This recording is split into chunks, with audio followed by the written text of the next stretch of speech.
Donald Trump heading back to the White House. This will usher in an unprecedented era in American history. In a dramatic political comeback, Donald Trump will return to the White House. And if he's going to share the credit for his victory with anyone, it's this guy. Where is he? Come on up here, Elon. Come here. Elon Musk, known for selling cars, making rockets, became one of the biggest political donors in American history. Even with the Supreme Court's Citizens United ruling allowing corporations to spend unlimited amounts on campaigns, the nearly $200 million that Musk spent, along with his intense campaigning both on X and on the ground, dwarfs precedent. A star is born, Elon. And he's already reaping the rewards. Immediately after Trump's victory, Tesla shares went through the roof.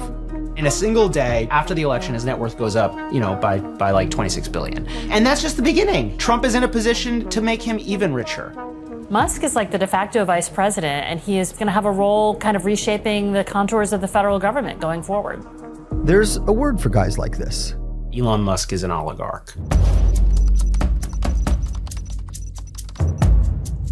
And by that, I mean in the sense that he is a very wealthy business person who has used and seems to be interested in continuing to use his political connections to make money. Imagine Taylor Swift, Warren Buffett, Rupert Murdoch all rolled into one. That's Elon Musk. So what does Elon Musk want from this newfound power? Musk wants a lot of things from Donald Trump.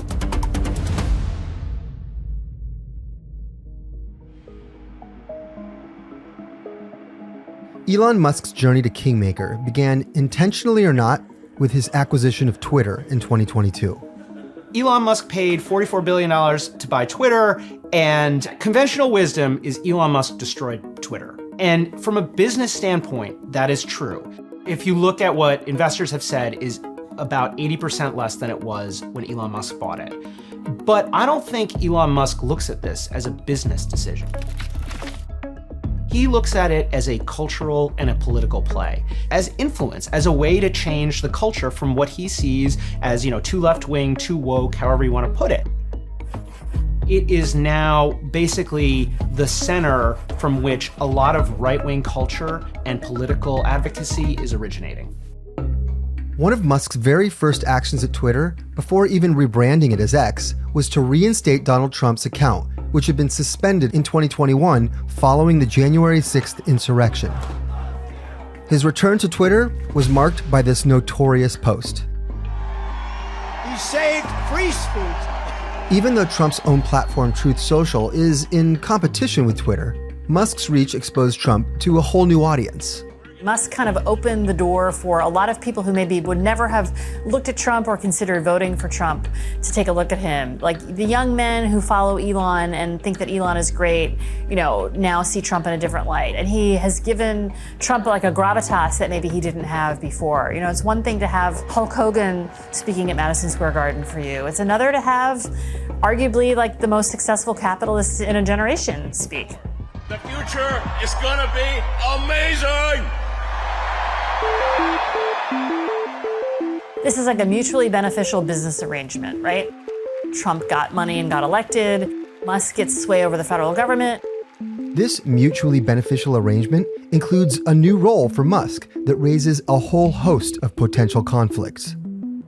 At the Madison Square Garden rally, Howard Lutnick introduced Musk as the co-chair of the Department of Government Efficiency. We set up Doge. Yes. I think the funniest name is DOGE, the Doge, Department of Government Efficiency. Musk wants the federal government to mostly get out of his way. Tesla is a electric car company, and it very much would like the federal government to approve its business in robotaxis, driverless cars. Elon Musk runs Neuralink, which sells brain implants. Elon Musk would very much like the federal government to legalize that. And you could kind of go on and on. While pushing for less federal oversight, Musk also stands to gain billions. Elon Musk owns a major defense contractor. It's called SpaceX. The US government is their most important client. SpaceX has already gotten billions of dollars worth of contracts between 2009 and 2024, but this could pale in comparison to future contracts under the Trump-Musk alliance. He would like as many more contracts as possible and would like a president who would say, create a new Mars program and hire him to send the rockets up. Starlink is SpaceX's network of space-based satellites. They are operating in roughly 100 countries around the world. They have applied for, FCC licenses to kind of expand to rural areas. That satellite business would very much like some of its own defense contracts as well as subsidies for regular people to buy internet from it.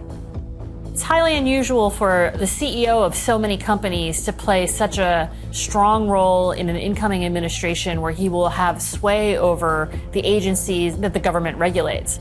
Ideally, he would recuse himself or he would not be involved in those agencies. But this is Trump 2.0. Like the sort of old rules of conflicts of interest may be out the window here. He's a great business guy, and he's a great cost cutter. You've seen that. Elon Musk just sort of laid off 80% of Twitter's workforce, basically by waving his hand back in 2022. He cut around 20% of Tesla earlier this year, just kind of spur of the moment. So if I were a federal worker, a civil servant, or maybe running a union that represents federal workers, I would be very worried.